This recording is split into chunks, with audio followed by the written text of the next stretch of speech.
Welcome to Metaphysical Soul Speak. I'm your host, Elena Fox Starks. Hi guys, I hope that wherever and whenever you are when you're listening to this, that you are taking time out for spending precious moments with your family and your friends and those that mean a lot to you. It's really important to make sure that you have time away from work and away from everything else, just so that you can be 100% present with those who you love, because, you know, we're in the end times and you just don't know whose time it is to go next. I told you guys that my friend Amber might be her last week or her last month. Peter Fonda, he was older, but he just passed, and you just never know. You never know when your last days are. Unless you're seen in a hospital right now, actually dying, you don't really know. Aneurysm, heart attack, freak accident with a food allergy you didn't know you had, things can take you out really fast, or the people that you love. So, not to put fear into you, because, life is life and we're all going to see each other again later. So, death shouldn't panic you, but you should make the most of your time while you're here. You should try to fulfill all of your dreams, but you should also spend time with family and friends as well. I had a lovely day with my son, actually. We have a kind of an agreement with each other that we have our Saturday and Sunday morning cartoons.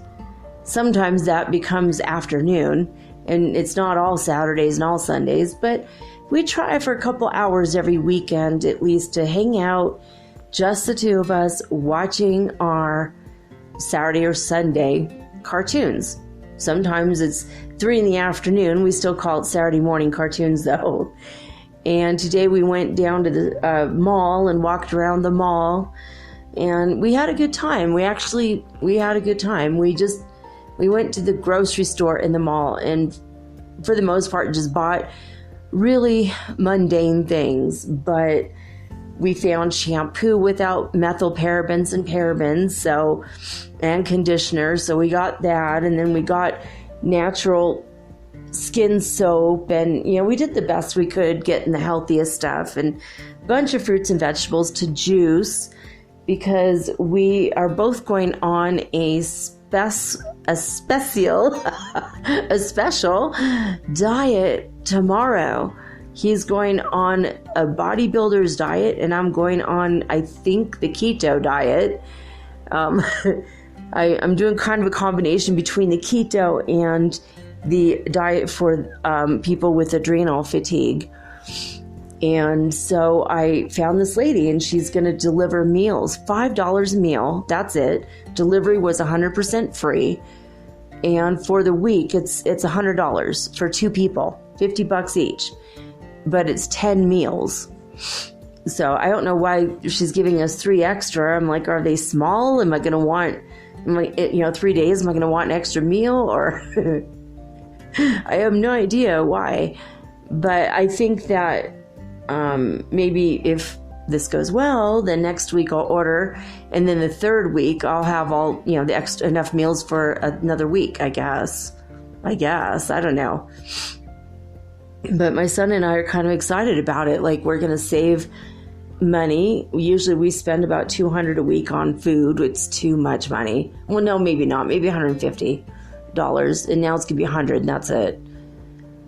So, you know, I don't know. I think we spend way too much, and we eat too much junk food. And if you eat healthy, if you eat right, and I'm not saying, you know, vegetarian or whatever, I'm definitely going to eat meat this week. Whatever your diet is, it's the best for your body type and for what's going on in your body, because certain diets can actually heal certain conditions that you have. If you eat healthier, all of your cravings go away. I don't know if you guys know that, but I know that I see my son, he's been this past few weeks, he's been like craving a lot of salt, and I know that's because he's been going on a lot of hikes, but he's also craving sugar. And I'm like, oh, that's why I decided we've got to change it up. He's got to have more protein and more high quality nutrients from green foods, such as spinach. We're probably going to go out tomorrow, get some spinach and start juicing spinach and kale, which is excellent, especially if you mix it with berries. It's amazing. If you go buy frozen berries at the grocery store and fresh kale and just put it in a blender with water. You don't need a juicer, just, you need the fiber. You could always filter it out if it's too much fiber, but I know that's what I do. I just put it all in the blender with water and blend it up. That's it. You don't need any special fancy $500 machine. Just a $40, $50 blender will do it. Anyway, I'm starting that tomorrow and I'm so excited. We got so much fruit today and so much vegetables. And we went to the mall specifically to buy a heater, but today the temperature was warmer, back to normal again suddenly. So we were like, oh, well, I don't know. If it gets cold in the next 2-3 days, we might go back and get the heater. But the only heater we found was an oil heater. It was $70. I don't know if I'm going to buy it or not. I wanted a tiny space heater, the ones that blow air that you can also turn on fan to use in the summer when it's hot. But my ex-boyfriend has my heater in Peru. He's been saying he'll come up. I think he says he's going to come up and bring the heater, and I told him, forget it. You need it more than I do. It's very, very cold in Lima. And I'm like, honestly, it was a sacrifice I was willing to make. I bought a nice bed when I was there, and I gave that to him. I'm like, your mattress in your house was terrible, so just take mine. And so in a way, it was just, those are the parting gifts I gave him, and he gave me my blender. Yeah, the relationship's over, but here's your consolation prize. A brand new Osterizer, expensive blender. Yay! So that's what I'm going to use to try to lose a couple pounds this next couple weeks. So it's pretty exciting. But I had a great time just hanging out with my kid, though. Today was like one of those rare days where he didn't have to go running off with other people. Sundays in Ecuador, especially in Cuenca, it's the custom that you never ask your friends to do anything on Sunday because, unless someone hates their family 100%, Sunday is the time where all the families get together and they have lunch and dinner together and they hang out. And I mean like the extended family, aunts, uncles, cousins, grandma, grandpa. Usually. And if it's not a big day for family, it's usually like, mom, dad, kids, So my son has been asked his girlfriend's house a couple times on a Sunday, but he has to eat dinner with the family. But usually we try to spend Sundays together when we can, when he's not invited there. He doesn't want to impose himself, obviously, because it's sacred. Family is sacred. I can't say for all of South America, but I do know how it is here in Cuenca, and at least what I've seen with the families I've known and articles I've read online and talking to people over the years. So I don't know. That's why I was thinking today I should mention that if it's been a while since you've seen your mom and your mom's still alive, go visit your mom, or your dad, people that you give a crap about. Go spend time with them, and make it special. Do something special. Don't just hang out and watch TV together. Like, go out, go to a park, or go out to eat, or go to the movies, or just go to a pond and meditate together, or go riding on your motorcycles at midnight. I don't know what's wrong with this guy's motorcycle. It sounds terrible. He's been doing something with his motorcycle up and down the street all day long. I can't believe he's still up. He's probably, it sounds better than it did earlier, so I think he's fixing something. Anyway, yeah, so I just want to mention, it's important to spend time with the people that you love now, because you never know. Like, the last time I saw my friend Amber, I had no idea that so many things were going to happen in a row that was going to, hinder me from ever seeing her again. It just was, it was very sad.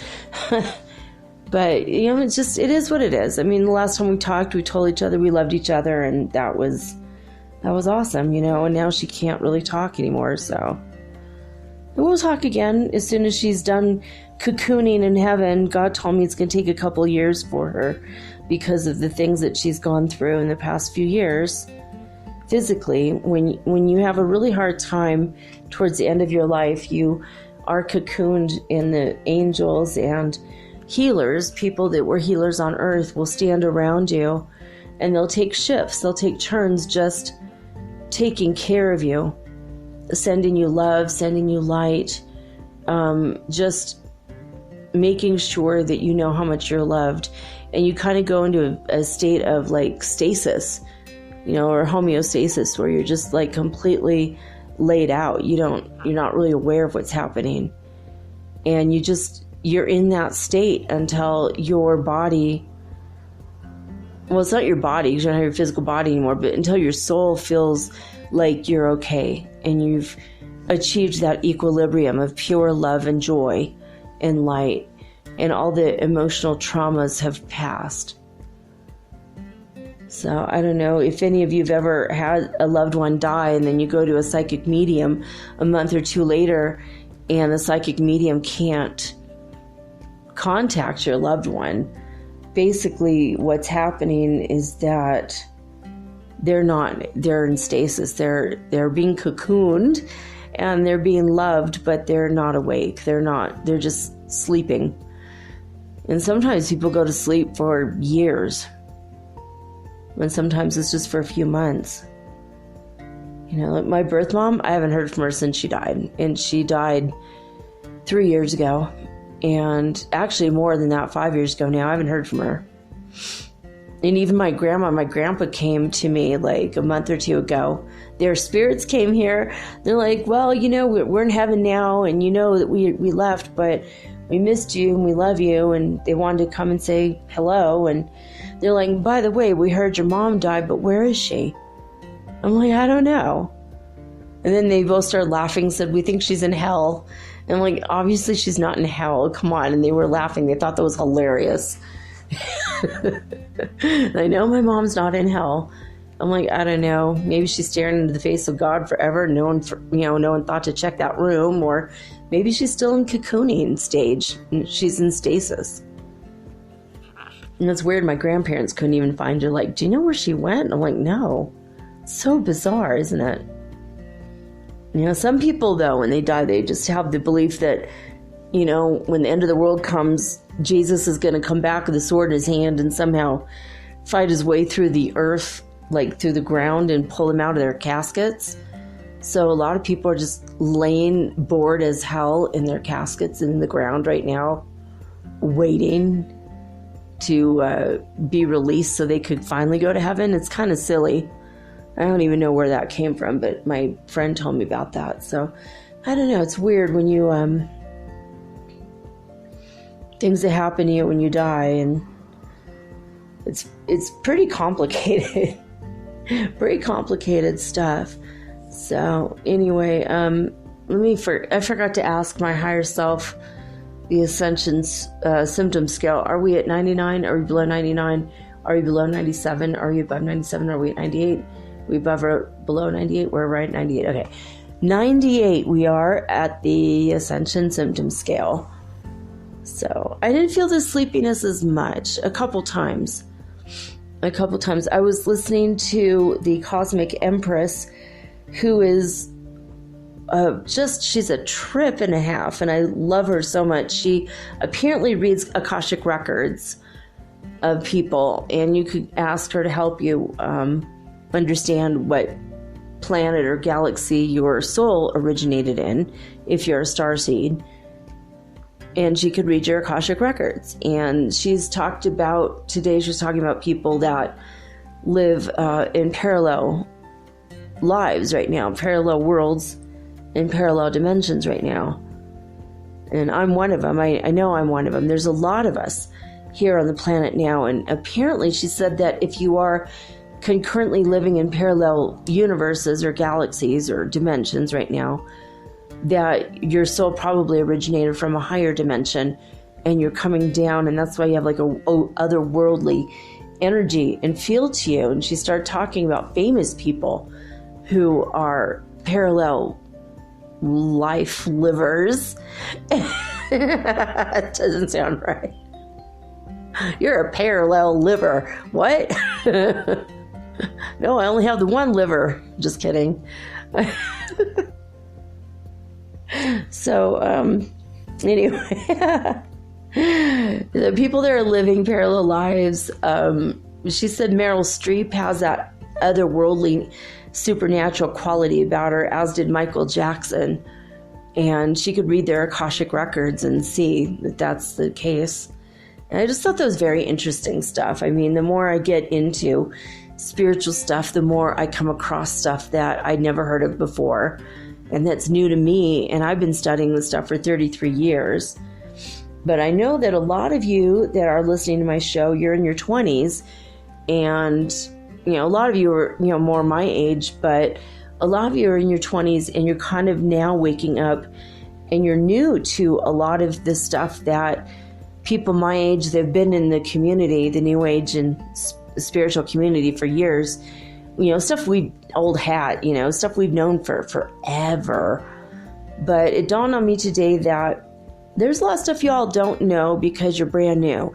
And especially the newbies that are just waking up to spirituality and are finally deciding, all right, I want to learn, the spiritual stuff, and you don't really know where to begin. So, that's why I did the tarot, but a lot of you were slightly interested in the tarot and you knew a little bit, but you didn't know all the stuff you know now if you've taken my Tuesday tarot class. But today I'm going to talk to you guys about the first 7 chakras, and I think next Sunday I'm going to talk about, if I can find good information on the other chakras. Chakra 8, 9, 10, 11, and 12. And what do they do for you? Most of us are on a 12 chakra system, especially if you're a twin flame. You've always been on a 12 chakra system, whereas people who are just here, not for twin flames, it's just normal living, as opposed to the super stressful, super hard twin flame relationship living. If you just came and you were going to hang out with your soulmates this time, you've been probably living on a 7 chakra system for the most part. And now that we're moving into the 5th dimension and eventually we'll be on New Earth, I guess your chakras are probably coming online. Your other ones, your other 5 chakras. So there it is. But tonight we're going to go over the basic ones, the 7 chakras. Just what are they? What are their colors? What are their frequencies or tones? How to heal them, what to do. Maybe not the how to heal them as much, but we'll see how much information we can get through. I'm going to try to ask a friend of mine if she wants to come on and talk about clearing the chakras and all the different ways you could do that, because she's very good at that. And she's retired now, but she was for a very long time. She's a healer that was healing people all over the planet, especially clearing their chakras. And she's done that for me, and it's actually really helpful to have someone else that can see like that what's going on with you. So I went to the Heart Math Institute website, and I've gone there several times today, and their data is sorry, this data is temporarily unavailable. So as far as the Schumann Resonance of the 6 cities we talk about, we can't talk about it. And in Italy, for the evening report, the only word they had was calm. That was it. One word, calm. So I was like, oh, wow, we have no Schumann Resonance news for the day. Very strange. So there was that. Oh, today, by the way, is I married my husband 21 years ago today. And he passed away in 2010, so it's been almost 9 years since he died, and we filed for divorce in 2008, so like 11 years ago. We were, so we were together. Is that right? 2008. Yeah, we did. We filed for divorce in 2008. We got married in 1998, and then the divorce itself took 2 years, so we're technically married like 11 years, and we were together for like a year and a half after, before we married. So all told, all together, almost 13 years, or around 13 years we were together. But I can't believe it. 21 years ago tonight. I don't feel that old. I don't look that old, thank you God. But yeah, I can't believe it. Today is my anniversary. 8/18. So very weird stuff. I thought about today, I'm like, oh wow, it's my anniversary. And my son's like, well, happy anniversary. I'm like, yeah, thanks. It doesn't have quite the same ring and meaning to it as it did before the divorce and before he died, but yeah, life moves on. It always moves on. Sometimes it's super happy and sometimes it's super sad.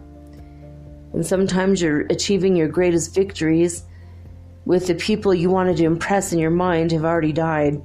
And at least that's my... I always want my parents to see what I've achieved and be happy about that. And they didn't see a lot. I mean, they saw a few things, like I got my degrees and I had my marriage and my children, and then they pretty much all died, back when I was happy. So at least they knew I was happy. Well, my mom, maybe not my mom's, my dad died knowing I was happy at that moment. My mom saw me go through the divorce, and then they died anyway. They weren't waiting for me to get happier after that. They're like, oh, well, that show's over. Time to leave. Just kidding. It's not all centered on me, and it's not all centered on you.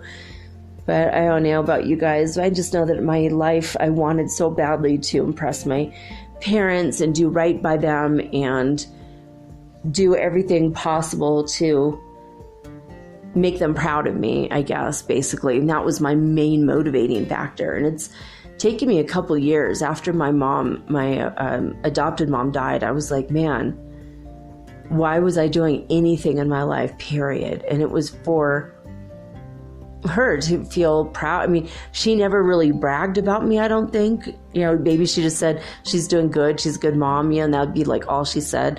My mom was a very humble person, but I just wanted her to know that I turned out okay. And I had this abnormally obsessive almost need to make sure my parents knew that I was okay. Like my stepmom who beat me when I was a kid, I want her to know that I was okay in spite of how she treated me. My adopted mom who adopted me when I was a baby, I wanted her to know that I was okay and more than okay because of her love. You know what I mean? So it was like there's different motivating factors in that, but this is a time that we are looking at our motivating factors, and I'm sharing mine with you so that you could see maybe you have those motivating factors too. Like, like if you're living your life so that you can make your parents proud, what do you do when you didn't fulfill all the things you wanted to fulfill before they die? So you have to come up with a new plan. Maybe live to impress yourself and not worry what other people think. Learn to impress God, Ask God to help you achieve the things you want to achieve. Then when you get to heaven, you could tell your parents, if they care, what you did while you were here. But what if you did hardly anything? Well, that's what you think. You've done a lot more than you think. Because people that don't have a lot of ambition or lofty goals still do a lot and accomplish a lot in your life. I mean, even if you started smoking and you smoked for 20 years and you quit, that's a huge accomplishment. Most people that smoke never quit. They might quit for a little bit, then go back to it. So if that's one thing you accomplish, that's huge. Overcoming addictions. And it might be that you've had addictions for every lifetime, possibly. And sometimes your life is about self-sacrifice so that other people can go on to do good things in the world. Or maybe your sacrifice is to take care of your parents, and you don't really have a lot of money and you don't really do a lot, and maybe you've had a few relationships but nothing really sticks because maybe your life purpose was to be there for them. And even if you're just living in the middle of nowhere with your true love and you're having kids and all you do is you have your farm together and you're making your goat milk cheese and you're growing your own vegetables and you're living your life and you're not really interacting with other people, what you're doing in a case like that is that you're generating so much love between you and your sweetheart and your children that you're just adding the love to the planet. And that's more than enough of a thing to accomplish. Just giving so much love to the planet, and to each other, and just generating that and putting that happy, positive, amazing vibration into the world. That might be your life purpose. What if you just have a super mundane job, like you're just, doing something super low level, like as far as you're not getting paid a whole lot, you're just, pushing around a mop or a broom. I did that. That was my first job. Honestly, I loved it. I actually loved it, but it was hard work, but I got into really good shape, and I did that for 3 months.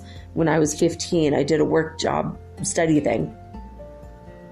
And then I worked later as a maid in a hotel, and I lasted a full 8 days. I hated it. I hated it. I hated it so much. I was really bad at it. And I'm really bad at keeping my own house clean. I do my best, but it's not very clean. I have to hire people once in a while to come in and clean my house. But being a janitor, I loved it, but I had my mind to myself. I also had a lot of my most mindless-ish job I ever had was being a security guard at the Santa Barbara News Press, at the newspaper. And once an hour, I'd go around and make sure everything's okay, check all the doors, check the locks, make sure there's no one in there who's not supposed to be in there, make sure all the windows were locked and secure, go around the parking lot, make sure no one's doing drugs or dealing drugs, or basically if they are, I would tell them to leave. I wouldn't involve with the police. I had to once or twice call the police, but very rarely no. Most often everything was cool. But yeah, so I just I loved that though. I loved having the mindless job. It didn't pay a whole lot of money, but it was 12 hours a day, so I always got time and a half, and I worked every night. On the weekends is 12 hours, and during the week was 8 hours. And I worked, 50, 60 hours a week. But mostly at night when my boyfriend, he had a night job too, so we both didn't see each other at night, so it was kind of working out. But I don't know. I mean, for me at that time, I knew I was working towards getting my degree, but all I was doing was happy. It was a job in which I was happy because it was easy. I was like collecting money to listen to the radio, to write my notebook, to read my books, to, study for school, basically. And I generated that happiness, that happy vibration in the world. So, I don't want you guys to ever think that if you're not achieving a million things at once, I'm like I'm really ambitious, and I'm kind of an overachiever in a lot of ways. And I've had to slow down just being a mom. And I felt for all those years, am I wasting my life? And it's like, no, I'm raising my children. It's not a waste of time.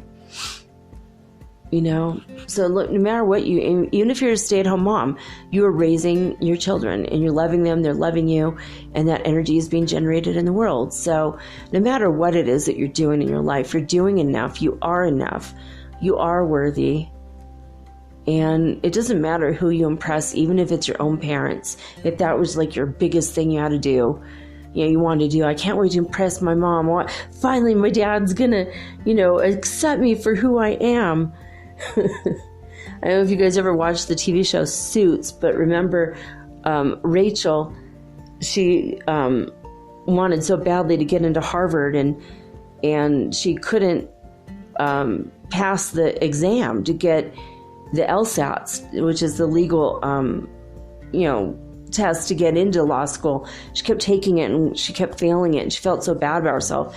And finally she passed it, and she was able to go to law school.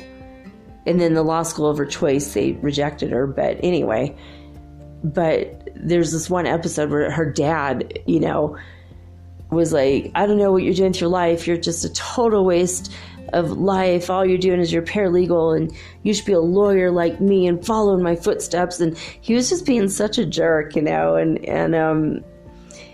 she was just like, at the end of the meal, she's like, oh, by the way, I took the test and I passed. You know what I mean? Like, but I mean, that's like a classic example, and that's like played out so much on TV and in movies, like trying to please the parents like that. And, the parents like super hard on the kid. And if that's your case, don't worry about it anymore. Don't put yourself in that position any longer that, you're living to please your parents, or you are feeling guilty or ashamed that you didn't do what they wanted. You're enough the way you are. If you're a barista and you're serving people coffee, you're bringing joy into the world. If you work in an ice cream parlor and you serve ice cream, you're bringing joy into the world. And if you walk dogs for a living, you're still bringing love and joy into the world, especially among your doggy friends, So anyway, I know this is the hard week for a lot of people are still struggling with these old issues from the 3D and that huge purple energy that hit us from the supernova that exploded in the year 1054 AD. That just reached us now at this late date. It's bringing up a lot of these kind of issues. So I wanted to bring that up just so that, you guys can heal that a little bit if you're not feeling good enough. If you feel like you have the need to rescue people and that's your thing, I rescue people, maybe it's time for you to find someone who's already okay. I've always been that mother hen type of person and always wanted to rescue people or be rescued. I'd go back and forth flip-flopping between those two things. And I finally feel like I'm okay. I mean, I really, really want my twin flame in my life, but I don't need to be rescued anymore. I'm okay with or without him.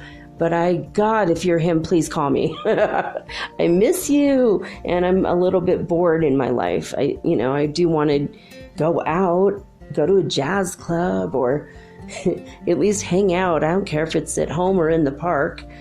But I want to, eventually I want to travel. I want to go to Paris. I want to see France and parts of Europe, especially Spain. My son and I had a conversation today about how we think when we have our permanent residency visa, if we're able to buy land and become investors, then they changed the law where investors could come and go as they please. You don't have a 90-day restriction that you can only be away from Ecuador for 90 days. So we're like, if we do that and we don't have the restriction, then let's go walk the Camino in Spain, which is like a 500-mile walk. It's an 800-kilometer walk. Kind of gives new meaning to I like long walks on the beach. when you say in a dating profile, well, I like long walks. And they go, well, all right, let's go on a long walk. All right, let's go to the Camino. But my son's like, yeah, I really want to do the Camino with you. The year that I was supposed to do it, I broke my leg, and it's been really hard getting it back. And I'm still having struggles with my ankle, even now, like 5 years later. But I'm like, you know what? I'm willing if you're willing. I'm going to go for it. We might have to cheat and take a couple buses or hang in a hotel for a week sometimes. But we only have 90 days to be in Spain or all of Europe. Did you guys know that as Americans, you can only be in Europe for 90 days, all of Europe, the European Union. Before the EU took place, you could be in 90 days in Italy, 90 days in Spain, 90 days in France, and now you can only go for 90 days total. So, I don't know, with Brexit, maybe you could do 90 days in London or, in the English countryside, and then 90 days in Paris. But, yeah, I was thinking about all this, like, I kind of want to do that. And then our big plan is to go right over to Morocco. We want to go to Fez. And we want to go to the bathhouses. At least I do. I want to go to the bathhouses and get massages and just hang out in the thermal waters and just be pampered for like a month, because after walking for 500 miles, I'm going to need it. Anyway, tonight's lesson 71 in A Course in Miracles, acim.org. This is a pretty interesting one. It says, only God's plan for salvation will work. Only God's plan for salvation will work. And I'm going to read a couple paragraphs so you guys understand what this means. You may not realize that the ego has set up a plan for salvation in opposition to God's. It is this plan in which you believe. Since it is the opposite of God's, you also believe that to accept God's plan in place of the ego's is to be damned. This sounds preposterous, of course, yet after we have considered just what the ego's plan is, perhaps you will realize that, however preposterous it may be, you do believe in it.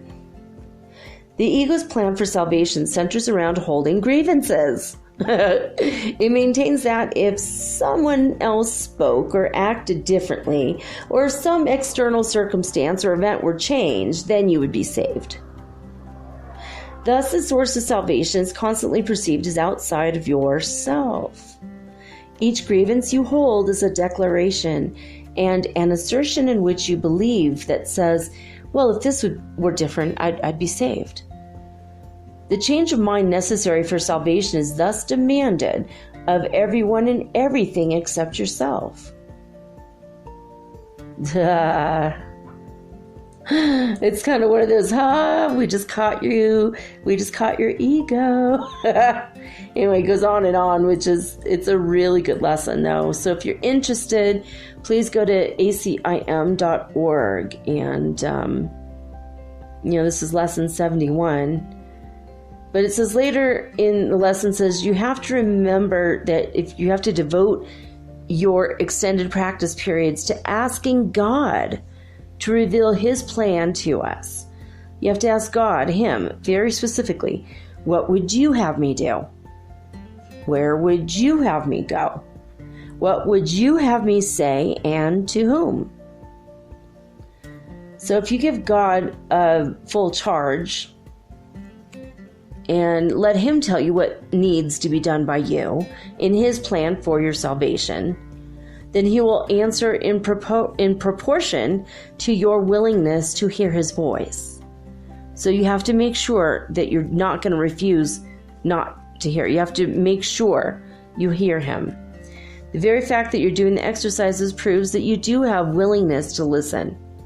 This is enough to establish your claim to God's answer. So then later it says, holding grievances is the opposite of God's plan for salvation. Only His plan will work. Only God's plan for salvation will work. That's the main idea for this episode. All right, guys, I'm going to take a quick break. When I come back, we're going to just go over the very basics of the chakra system. What are chakras exactly? You've heard this word for a long time. You might not be 100% aware of what they are exactly. You might have even used the word in conversation. Oh yeah, chakras. And then you're like, what the hell's a chakra? Well, hopefully this episode will clear it up for you and you'll be able to, in the future, short future, like tomorrow, today, work with your chakras and understand what they are and why do we need them. And obviously we all have them, but why? What are they? Is it just an ancient Indian philosophy? Is it a metaphor? No, they're real. They're very, very real. And we're going to go over what they are in just a moment.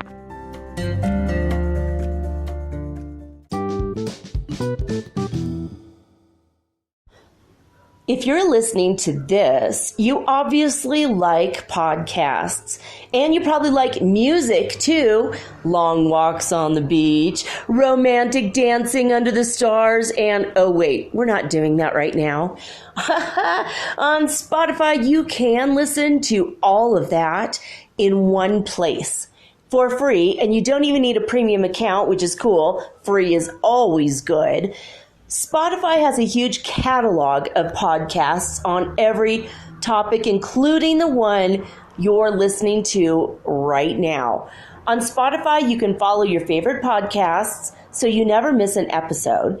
Download episodes to listen to offline wherever you are, including your long romantic walks on the beach. Also, one thing I love about Spotify is that you can easily share what you're listening to with your friends via Spotify's integrations with the social platforms like Instagram. So that makes it really, really versatile. Just search for Metaphysical Soul Speak on the Spotify app or browse podcasts in the Your Library tab. And follow me, of course, don't forget, so that you'll never again miss an episode of Metaphysical Soul Speak. Spotify is the world's leading music streaming service, and now it can be your go-to for podcasts too. Thank you guys so much for supporting Metaphysical Soul Speak on Spotify.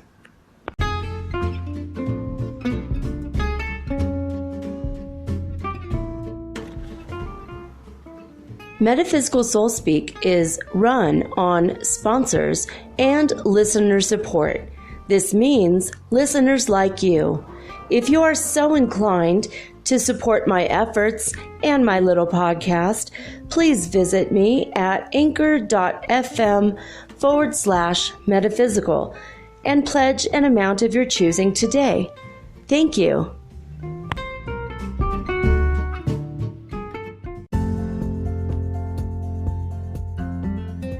All right, guys, we are going to get into chakras tonight. It's actually really exciting stuff. Chakras, or the idea of the chakras, originally comes from the Hindu system of belief that, and this is very traditional, that there are energy centers or wheels that spin at various rates in the body. And you've got 7 that they're not really in the body, they're in the subtle energy body that's overlaying your physical body. So you're not going to be able to see them if they don't show up in any kind of an X-ray or anything. It's nothing you can see. But if you meditate enough and you get used to dealing with subtle energy, sometimes you can feel when your chakras are working or not. Basically, when they start to spin a little faster, you can feel dizzy, you can feel a little bit lightheaded, you could feel woozy. You could just, it makes you feel physical things.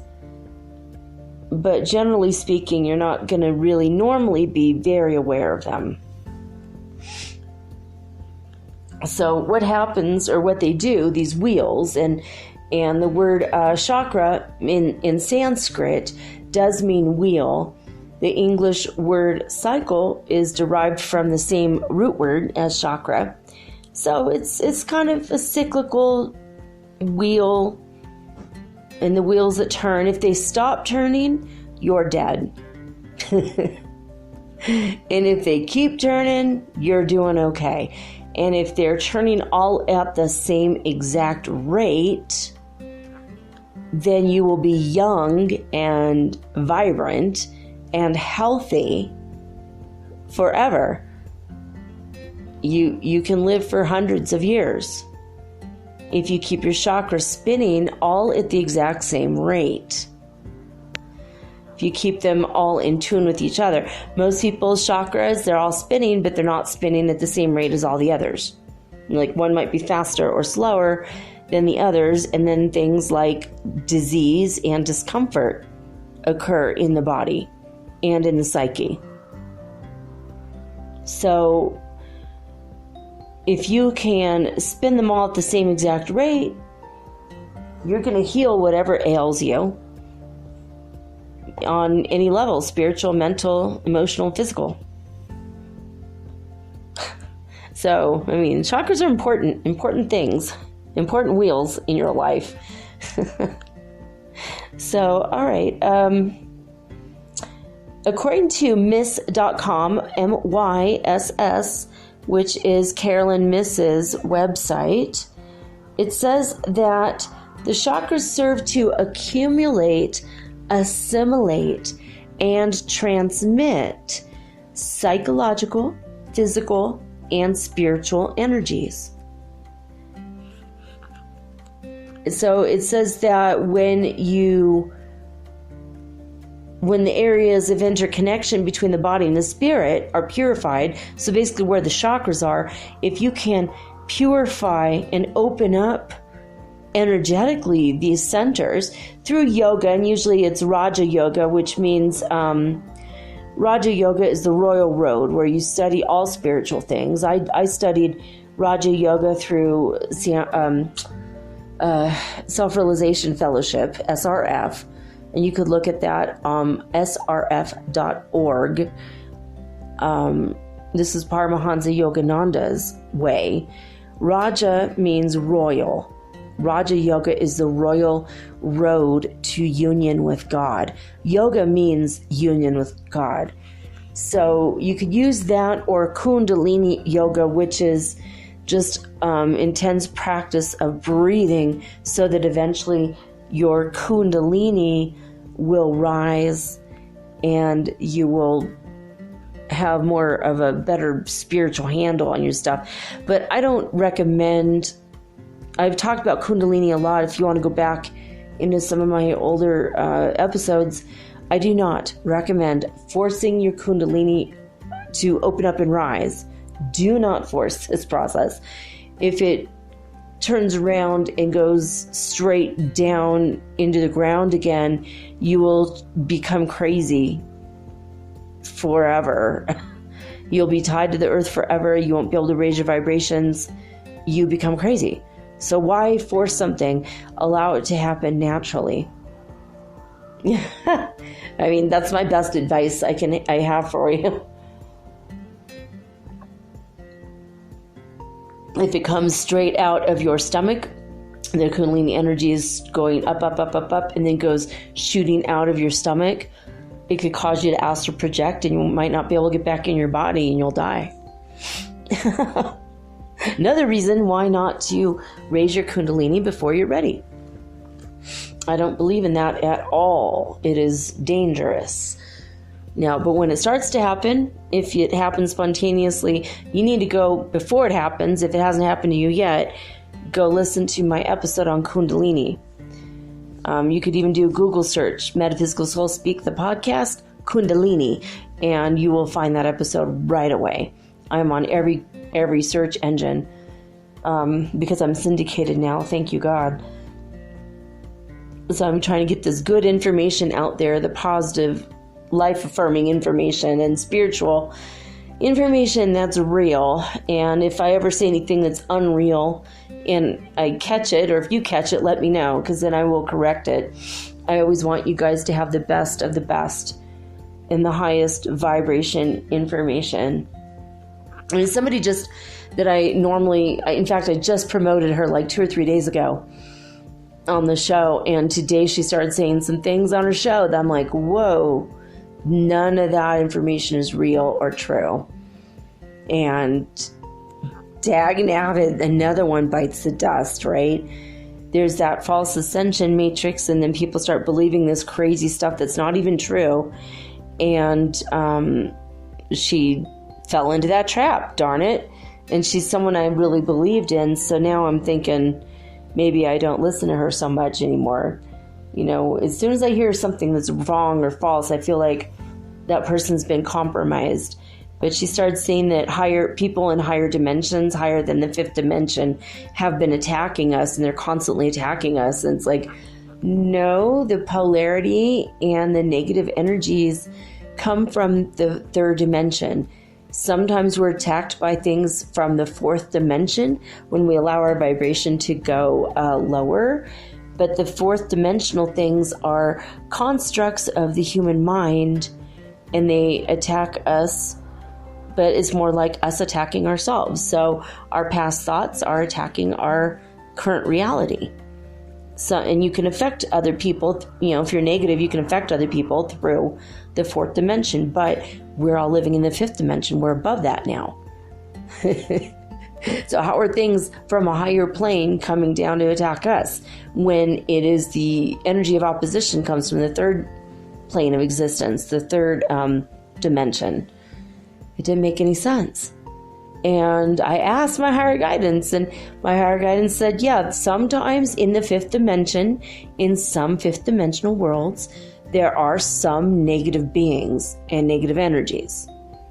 But in the 7th and above, there's nothing that will hurt you. So I don't know where this woman is getting it. She did say it was from her own mind, and it was from her own thoughts. So, you know, I get my information not from my own mind and my own thoughts, but from my higher guidance and from my teachers that are spiritual masters that have gone on before me, who became real, true masters of self. So that's who I listen to, and that's where I get my information from. And I knew, like, Grandma Marian, all my Grandma Marian stories, if you go back and listen to the Grandma Marian stories, she was a true spiritual master. So, you know, at the very least, she was a saint and on her way to mastership. But she was beyond being an adept. I was only ever an adept, meaning I was a student of this stuff. For 33 years, I've been a student of this stuff. So I just wanted to let you guys know, because I want you to use your own personal, like, discernment. You know, I don't want you to I don't want you to feel like if you listen to someone and they're good, and then they say something weird, don't automatically accept it. You know, people can get compromised. They get tired, they get weary, they haven't slept in days sometimes, and then they say something freaky like that, and it's like, wait a minute. And they might be at that moment overlaid or controlled by someone else if they've allowed their vibration to go down. You know? And a lot of people that are into this ascension thing, and they're saying, I'm a way shower and I'm a this and I'm a light worker. Sure, they are. Everybody is to one extent or another, but you have to understand that if they didn't have any actual true training from a spiritual master, they read 3 or 4 books at Barnes and Noble and then decided, hey, I'm a light worker and I woke up to my thing. That's okay, but they might not have the foundational knowledge that's necessary to move this forward in a way that is logical and uses discernment. And, they might not have the foundation for it. So if someone says, yeah, I woke up 2 years ago and now I meditate, does that hold as much weight as somebody who meditated every day for 30 years? I don't know, maybe, maybe not. As we were saying yesterday, sometimes people start meditating and they've been master meditators for, millennia, and they just started this week, but they picked up where they left off. But if someone's brand new to all of this, you have to understand that it's necessary to use discernment. Someone just said, hey, I just realized last year I was a starseed and I'm a this and I'm a that, and I'm here to help you and I'm here to be your way shower. Just make sure you use your discernment always. If something feels a little bit weird, like you feel a little bit of a ping in your gut, that's your body telling you. And it might be your chakras telling you, shh, don't listen to that one. That's not true. So you have to, when you meditate, try to feel your chakras, try to understand what that energy is, what it feels like, because it's going to serve you well if you can feel a little bit of a, like a little bit of a glitch or a kind of a, all right. Like I've had people say very, very lovely, very nice words to me. And at the same time, I've felt an attack, like a sharp shooting pain in my solar plexus or in my heart. And I knew that they were lying to me and they were going to betray me. And sure enough, that gut instinct, that always is right. It's never not right, So sometimes, like if somebody is a narcissist and you're dealing with them and they ask you a question that is an answer you really truly want to give, and you want to speak your mind and your voice and you feel heard and you start to explain whatever it is that they asked for, and then they cut you off because they truly don't care, you're going to feel that not caring and annoyance. You'll feel it in your throat chakra. You'll feel it in your throat, and you go, ugh, and it'll feel like a little bit, you might cough a little bit, or you might get a little bit of a, or like you can't breathe, or all of a sudden the cat's got your tongue and you can't say a word now for a couple seconds. That's because you were attacked on that chakra level. And more often than not, it's just people attacking you. It's not higher beings and from other realms way beyond our dimension. Like the 7th dimension has been heaven for Earth for many, many millennia. Being in your 7th heaven, that's the 7th dimension. So we're in the 5th dimension. Heaven is moving up to the 9th. As above, so below. It always has to be that way. That's the law. That's the rule. But, so no one in heaven is attacking you. That's ridiculous. And from other planes of existence and other, like when you hit the 9th dimension and that's where you're living as a being, like the Arcturians, you don't have a reason anymore to attack anybody and hurt anybody and put a negative agenda or a negative spin. So when people start talking this kind of crazy nonsense, I think that they've been compromised, or they're somehow engaging in a mind battle of their own inside their own imagination. It's just like, it's like a mind play. It's the happy, sad, drama, happy tragedy masks of drama, that they're doing in their own inside their own head. So I wanted to bring that up because I don't want you guys to fall victim to thinking, oh no, we're under attack by 9th dimensional beings. Like, no, we're not. That's completely ridiculous. None of that's true. I mean, if I find out later it's true, then either I've been compromised or, if it's true, I'll let you know. But I mean, I've been studying for 33 years this stuff. I didn't wake up last year. My Kundalini raised all the way up when 19 years ago. So, just over 19 years ago. So I'm not a newbie to this stuff. So anyway, but I am reading from several websites because I want to make sure I get this information correct and make sure that it's in conjunction with what's in my memory of what I've studied.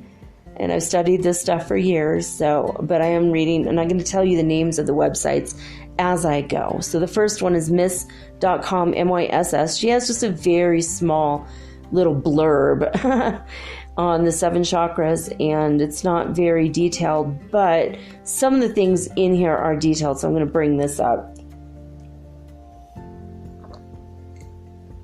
All right, good. Ooh, I've been really thirsty for water. That's a good sign, I think. All right. Now, let's see what she said. Now, this is something that is very interesting. I did not know this.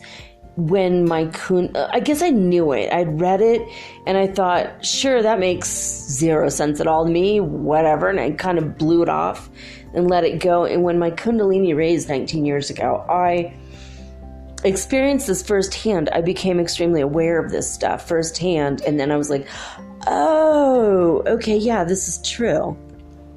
I saw these channels. So the chakras are wheels, energetic centers of just like balls of energy that are lined up in your body along an energy channel, which is also subtle energy, can never be seen on an X-ray. And this energy channel is called Sushumna. And then that's connected to 2 crisscrossing channels that look like DNA in the same exact pattern, because as above, so below, as below, so above. And it looks like the double helix, right? So it's like the main channel and then the double helix. Well, the 2 channels are called the Ida and the Pingala. Pingala is on the right-hand side.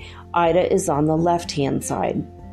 And together they carry all of your chi, your life force or prana, to all the parts of your body. And that's why it's important for your chakras to be in alignment with each other and spinning and rotating to the same speed as each other. Otherwise, you're going to, like if you have your lower chakra not spinning correctly, you're not going to have a sex drive. And you might start having problems, like maybe you might end up with like cervical cancer or with testicular cancer, or maybe you might have hip issues where you're unable to walk. I mean, that's caused by other stuff too, but leg issues, stuff that's lower in the lower body might be related to your first chakra, right? So you have to make sure that your life force and your prana is being carried to all parts of your body in even amounts so that you are healthy and young, youthful, vibrant, alive, right? So basically, let's see, Ida, the left channel, carries the breath from your left nostril in your nose all the way down to the base of your spine. This is associated with cooling the lunar moon energy and feminine energy. The Pingala, or the right channel, carries breath from the right nostril, and it is associated with masculine energy and solar energy, like the sun, and it's fiery. Instead of cooling, it's fiery. So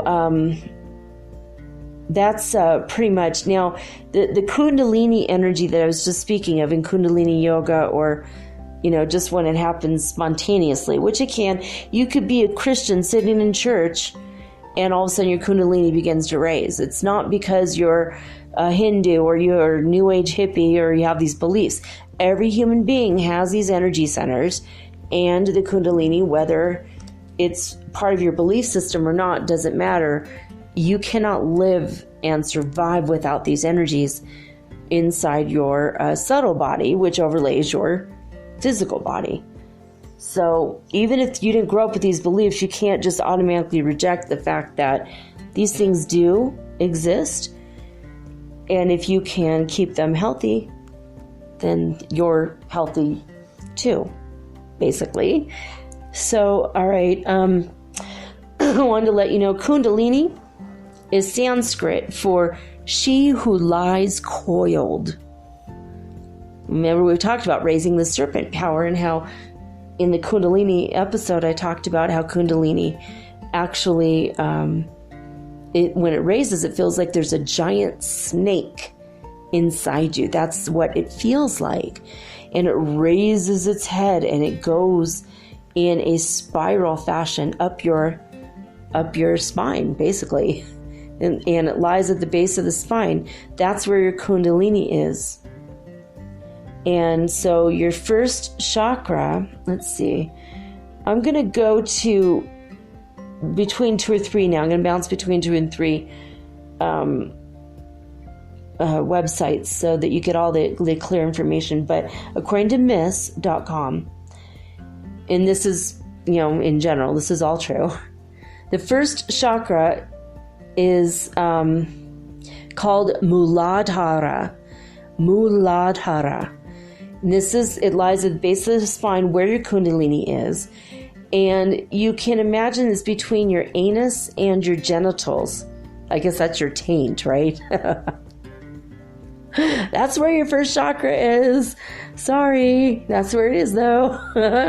And that's, it's related to your sexuality. So that's what it says on the Miss one, that it's called Muladhara. And I'm going to go to Soul Awakening, SOL Awakening, like soul, like the Spanish word for sun. All right.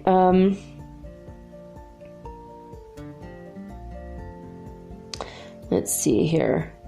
We're going to talk about the main 7 chakras. Okay. And here we go.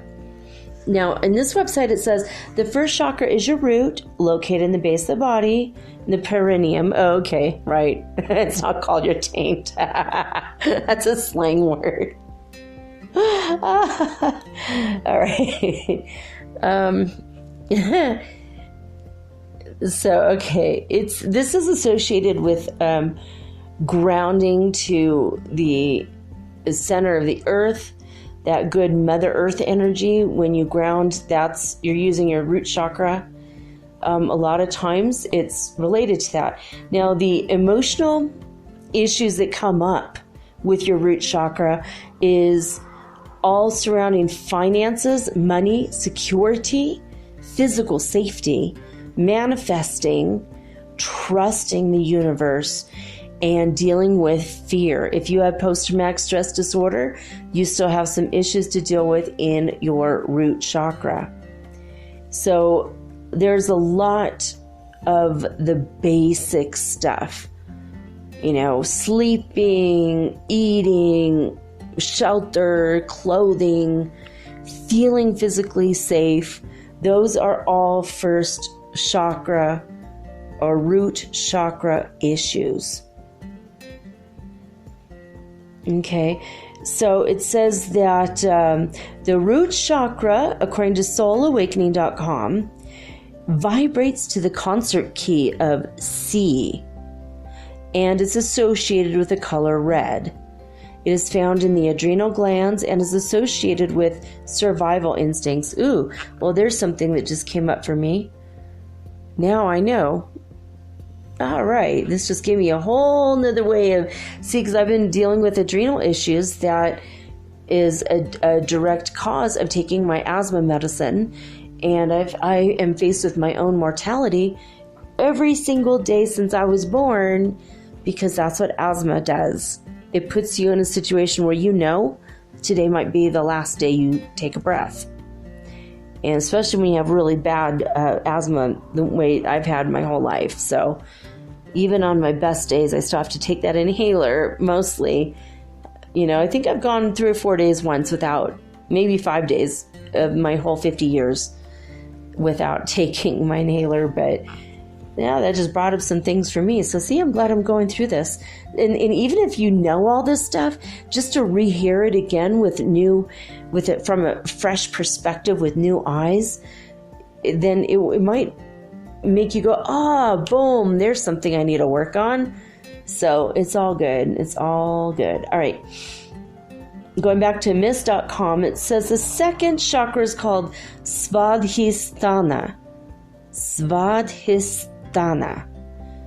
And this corresponds to the genitals themselves. And then we have to go back to soul because that's all it has to say on that one. So in Soul Awakening, they say the second chakra is the sacral, Sacral, located just below your navel in the pelvic area. Sexual energy and life force is here. So basically, emotional issues are all related to sexuality. Whether you feel ashamed of having sex outside of marriage, or ashamed of your body and you don't want sex, or any issue to do with guilt, and also creativity. So if you just can't be creative and you have writer's block, or you haven't been able to paint for months and you're a painter, you might have a blockage in the sacral second chakra. So anything to do with guilt, any kind of guilt, whether it's sexual guilt or just guilt, all of that is with the sacral chakra. So the sacral chakra vibrates to the concert key of D, and it's associated with the color orange. And says it's found in the testes or ovaries, and it's associated with sexuality. I don't know why it says it's found there, because it's not found. It's not found in a way that, you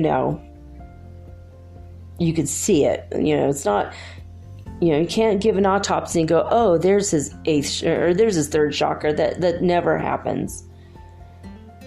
So, let's see here.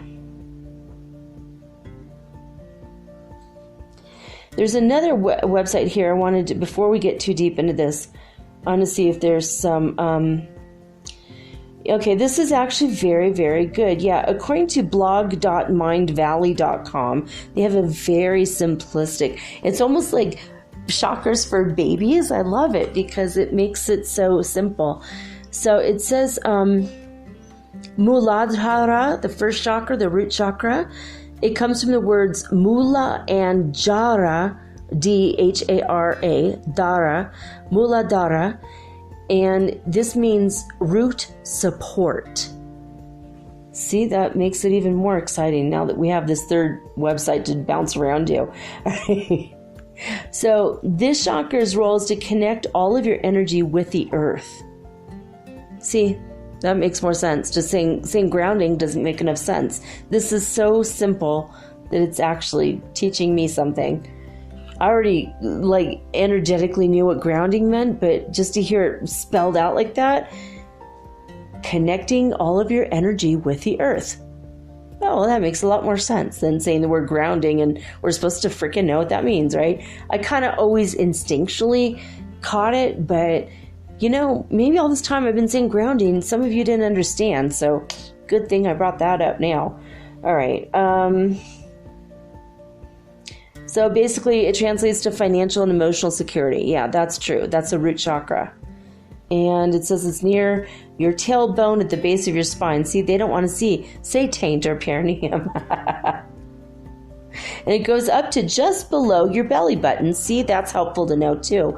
So if you could feel it, and it says what balanced feels like. When your first chakra is balanced, you feel a sense of accomplishment, and peace. And when you think about things like money, safety, and shelter, you feel connected to the human experience. And when it's overactive, your root chakra will get a lot of use.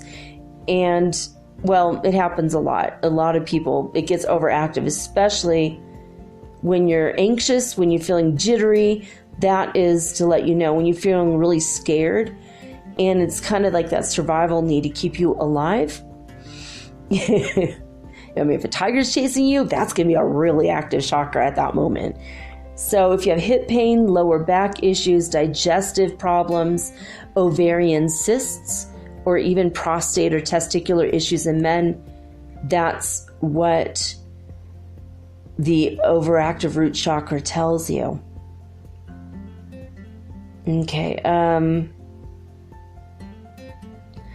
This is a really amazing thing. Okay, so second chakra, according to Mind Valley. And we might not get through all the chakras today. I'm realizing the time here. We'll get through the like 3, maybe 4. And then next week we'll do the rest.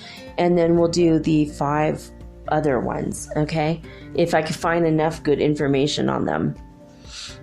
All right, so the second chakra is called Svadhisthana. It translates directly to, quote unquote, the place of the self. This chakra is all about your identity as a human, what you do with it. From all of your 7 chakras, this chakra is responsible for bringing you creative energy to help you enrich your life. This is your creative life force energy. It helps you to enjoy your life on earth, including sexuality, sensuality, intimacy, as well as other forms of creativity. So when your second chakra is balanced, you will relish in the pleasurable things that life has to offer without overdoing them. Sex, good food, creative activities, like dancing, singing, writing, just any way you can creatively express yourself, drawing, painting, sculpting, whittling away. If you whittle, you're using your second chakra to whittle and to paint. Dance, even rapping. If you're trying to make your own rap song, even that. I do that all the time. It's hilarious. I'm horrible at it. That's what makes it so funny. So you'll enjoy doing all the pleasurable things life has to offer, but you won't overdo it. You'll just enjoy it, and then you can let it go when the moment's over, right? Now, when your chakra, your second chakra, your sacral chakra is overactive, that's when you get into things like gluttony. You can't eat enough food. You keep eating and eating and eating, even though you got the signals that you're full. Or if you are a sexual addict and you can't stop doing it, and you're cheating on your loved one and you're doing it with everyone in town, that's because your second chakra is out of balance. It's overactive. And also if you have any kind of addiction, other addictions, drug addictions. I have a coffee addiction. I don't know if that's what they mean here or not, but pleasure is a good thing, and you should never feel guilty for enjoying the good things life has to offer, according to blog.mindvalley.com. But if you find the things that you normally enjoy, now you're not enjoying them, but you have a compulsion or an obsession to do it, that's when that chakra is overactive. All right. So it might be out of balance. So symptoms of an overactive chakra might be you're starting to gain a lot of weight, obesity, addiction, hormone imbalance, restlessness, you can't sleep at night. That is when your second chakra is, well, when it's overwhelmed, right? So, now what if your second chakra is underactive? It's not active enough. You're not going to feel any passion or joy from life. You won't have any creative energy. You won't even have a sex drive. It might be decreased. You might, if you're a man, you might be unable to perform in bed. You might be impotent. You can't even get an erection when that chakra is underactive. You might even feel depressed. I mean, I know if I couldn't have sex, I'd feel super depressed, right? If I want to do sex and I can't do sex, then that's horrible. That's a horrible vibe to it's a horrible thing to have to go through. So, all right, getting into the third chakra. According to Miss.com, the third chakra is called Manipura, and it corresponds to your navel, which is your belly button, and your solar plexus. Okay, and that's all they have to say about that. And then when I go over to Soul Awakening, they say that the third chakra is the solar plexus chakra that's located above your navel or belly button. And the power and mastery of the inner self is housed here. Emotional issues that can come up in this chakra are anger, assertiveness or aggressiveness, self-esteem issues, whether you have too much or too little self-esteem, intellect, power. And most people that have issues with the solar plexus don't feel their own personal power. They don't have that empowering vibe that they need. And it's very hurtful. And it's your ego. It's like, who are you? And if you don't know who you are, you're going to have issues with your solar plexus chakra. So according to Soul Awakening, they also say the solar plexus vibrates to the key of E, and it's associated with the color yellow. It is found in the pancreas and associated with digestion. So yeah, I'm putting some more things together now. My aunt, my favorite Aunt Billy, she died of pancreatic cancer. So now I'm looking at this emotional issue. She was pretty much in charge, but I wonder if she had some self-esteem issues going on that no one knew about. A lot of times you could be a powerful person and have that inner turmoil that you don't actually mention to anyone, you know? All right, according to blog.mindvalley.com, and I think this is where we're going to stop on this one tonight, because I don't want to get too much into it, and I don't have time to go through all 7 chakras. So we're going to make this a series again, and so next Sunday we're going to go ahead and finish this up with the rest of the chakras. So the third chakra, the Manipura, this translates to the words lustrous gem. This is where your self-confidence, identity, and personal power are born, according to Mind Valley. Okay? So it says when you get into situations that aren't exactly right for you, and like you're talking to someone and they're acting like they're really cool, and you get like a weird, like a gut instinct, like a, I gotta leave, right? And then you leave and you find out later your friend who decided to stay was robbed by the guys that you talked to, you know, or something happened, right? There's like a gut instinct, like an initial, when you first meet someone, you're gonna feel like positive around them and energetically great, or you're going to feel like a feeling and you got to leave, or you'll be completely neutral. And it takes a few more moments to figure out who this person is. But if you feel somebody who doesn't know their own personal power and you come into contact with them and you talk to them, like say you're at the grocery store and the box boy and you say something to them and their eyes lock with your eyes for a couple seconds, and if they don't feel good about themselves, you're going to go, ugh, and feel it in your solar plexus. And when you become super aware of it, then you're going to be aware of it. You're always going to be aware of it. Once you're aware of it, then you're like, oh, yeah, all right. But I'm an empath, so I feel what people feel no matter what.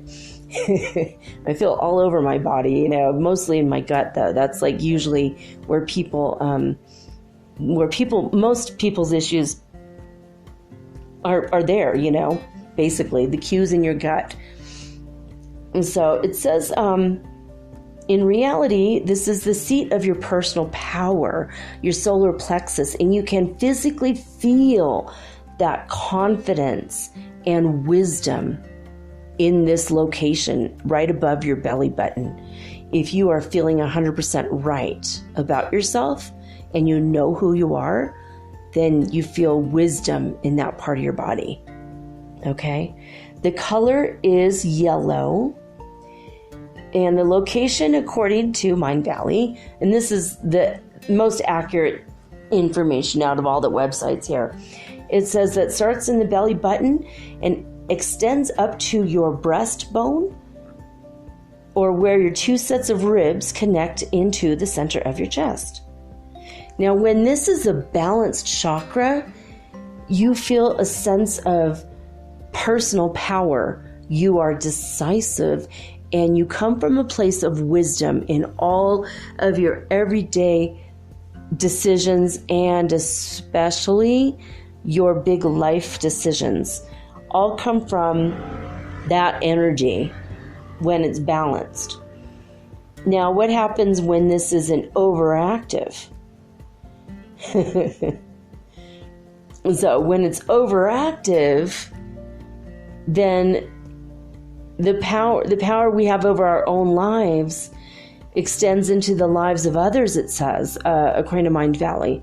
So when it's too energized, you might feel really angry about things that other people do. You have to control and micromanage everyone else because you're overactive and you want to extend your power over other people as well as yourself because you have too much energy in that chakra. So you might start to feel greedy, or you might have a lack of compassion or empathy sometimes when it's super active. It also can relate to digestive imbalances and imbalances in your internal organs like the kidneys, liver, appendix, and the pancreas. Okay, so when your chakra is underactive and you don't have a whole lot of energy there, you might not really have a good handle on who you are as a person. You know, when your ego is the opposite of what an ego normally is. When ego is full of itself, then you might have an overactive third chakra. But if your third chakra is underactive, you might not know your own mind. You might not be able to tell anybody what you're about or who you are. You can't make a decision. You're standing in front of a menu at a restaurant and you're like, I don't know. I can't make up my mind. You know, like my friend's mom was like this, and God bless her.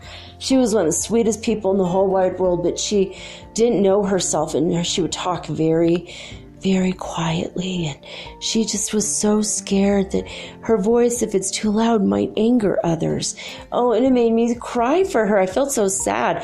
I'm like, be bold and strong and brave. And, you know, we kept talking to her like that, and eventually she was a housewife her whole life, and she actually went and bought gym clothes and started training with her husband at the gym and getting stronger and feeling her power. And we were so pleased. We were so happy for her. We're like, you go, girl, you know, that's awesome. You know, but I remember when I first met her, we went out to a restaurant where there was, it was just for ice cream, you know, it's like, do you want chocolate or vanilla or strawberry? Those were like the only choices. And then all of the toppings were the extra choices. And we stood there for 30 minutes while she debated out loud. I don't know, I like vanilla, but maybe it's time for a change. Maybe I need chocolate. Chocolate's good, but does that have caffeine? Maybe that's it was like, oh my God, for like 30 minutes. And we were like, oh, just make a decision already. And it got to a point where her husband, whose third chakra was active enough for the both of them, he would say, well, you know what? I'm going to get you half vanilla and half chocolate, and you're going to like it no matter what. I'm getting strawberries and whipped cream on it. Is that okay with you? And she goes, oh, that sounds good. All right. And so she allowed herself to be overrun by her very, very controlling husband. He was instantly a postal worker, and he was always checking what people had in the mail. He was a mailman. And it was like always like, you know, his son, who at the time was my boyfriend, he's like, yeah, you know, I have a feeling he's checking everybody's mail. He's always there up in everyone's business. Well, that's an example of having an overactive third chakra.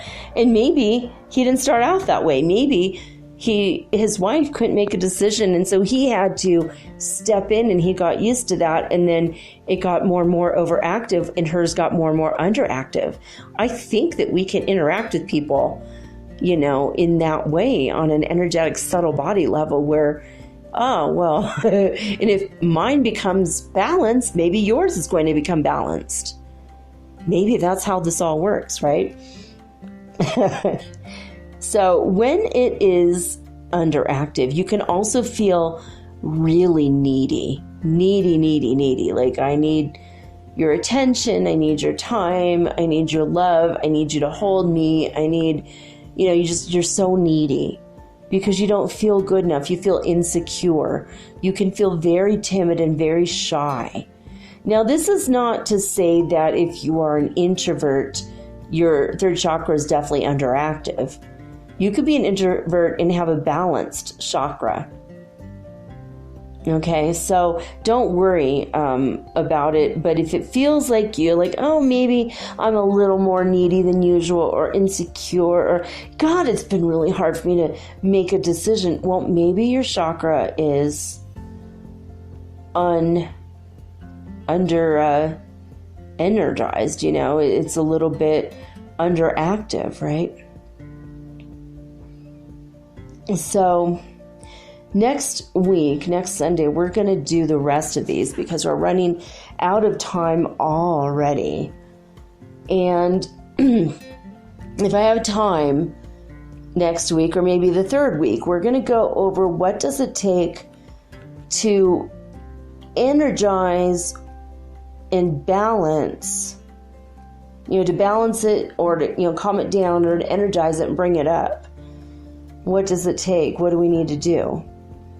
And so we're not going to go over that now, but we're going to go over this next week or the week after. This might be a 3 or 4 part series. The more that I see this, the more I'm like, oh, okay.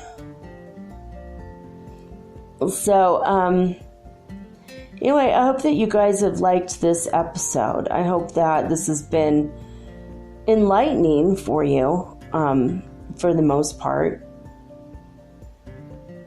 This is something that you really need to become aware of, because once you know how your subtle energy bodies are functioning, and we're going into the 5th dimension, you know, we are in the 5th dimension, and we're getting deeper and deeper into it with every passing day, with every passing moment.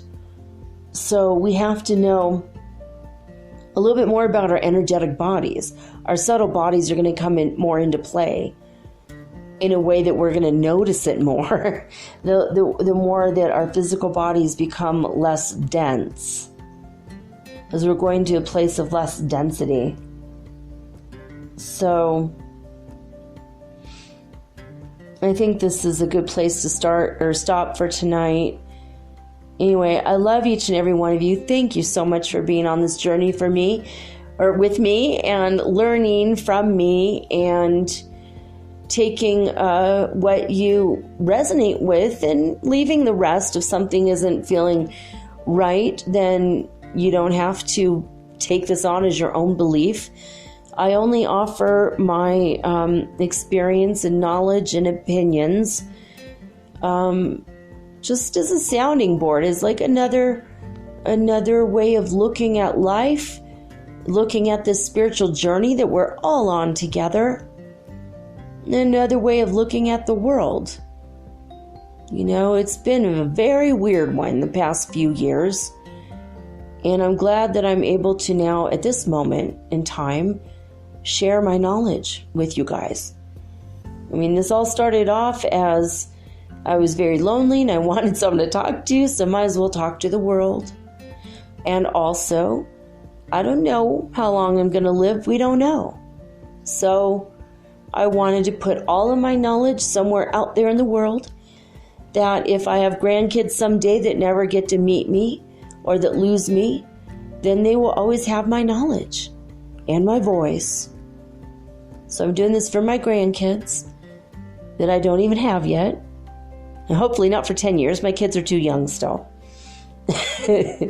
But also I'm doing this for the world. I'm giving my information back into the world that I've spent my whole life learning and growing. Now it's time to put it back out there. And eventually this will be books. I'm going to try to put all of this stuff into books.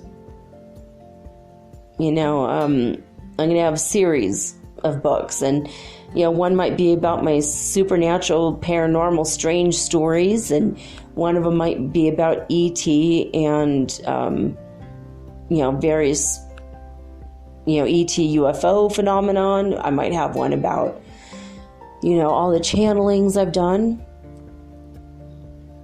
But I'm gonna try to put out the books. I think I'm gonna try to get all that together soon. I don't know, 6 months soon, not tomorrow soon. I'm still working on some other projects, and as soon as I get through that, then I'm going to start on this. Transcripts of the show is what I mean. And then I also have my other books, my past life book I've been working on, so that will come out soon as well. Anyway, I hope that you've enjoyed this and you've gotten something out of it. Next week, we're going to come back and talk about the heart chakra. But tomorrow, we're coming back with all new and unique programming, like every single day, 7 days a week. Every day, I am here, and I'm giving out metaphysical knowledge that you may need that you didn't have, or maybe it's a refresher course for you, and it's been a lot of years since you looked into this stuff. Either way, I hope that it works for you.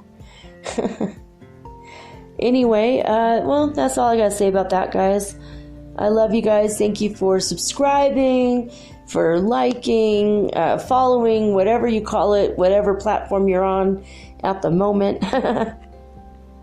Don't forget to like, subscribe, follow, favorite, whatever it takes, so that you never miss another episode of Metaphysical Soul Speak, the podcast.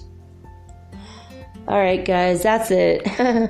I'm signing off with peace and joy and the high vibes of the holy fifth dimension.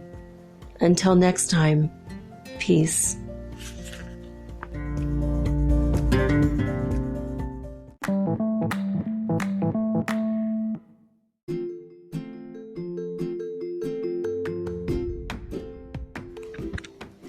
Hi guys, I know that it's summertime, it's August, I was born in August, and I know this is a hot month, especially if you're in the United States, and now we've sent the hotness over to Europe. So if you are enjoying the summer heat, but you're not enjoying what it's doing to your skin, I may have a solution for you. CTFO, known for its high-quality CBD oil hemp products. CTFO stands for Change the Future Outcome. Of course, this is changing the future outcome of your skin, your life, and, well, maybe your pocketbook if you decide to join the business for absolutely free. And the link is provided for the products and the business right in this show's description. I just wanted to let you know real quick that CTFO has a brand new full spectrum CBD oil, hemp oil infused SPF 30 sunscreen.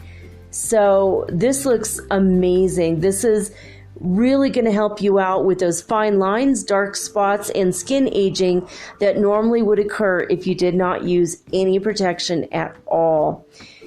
As you know, CBD oil does help against free radicals. It helps get rid of wrinkles. It reverses skin conditions such as ruddiness, breakouts, and also inflammation in the skin. So this is a gentle, sheer formula enriched with antioxidants, and it protects all skin types as well as being water resistant. We also have a new After Sun skincare cream filled with vitamin D, and as you know, your skin would love to absorb the vitamin D, not just from the sun, but also from the cream after you're out of the sun. Remember, we talked about a couple weeks ago how vitamin D can help you absorb things like magnesium, potassium, vitamin C, and it goes down to the bone and it makes you so healthy. Vitamin D is excellent. And here it's this cream, this After Sun skincare cream has loads of vitamin D. So if you want to check it out, yeah, if you don't want to, that's cool. If you want to check it out, there is a link in the show's description. Just wanted to let you guys know.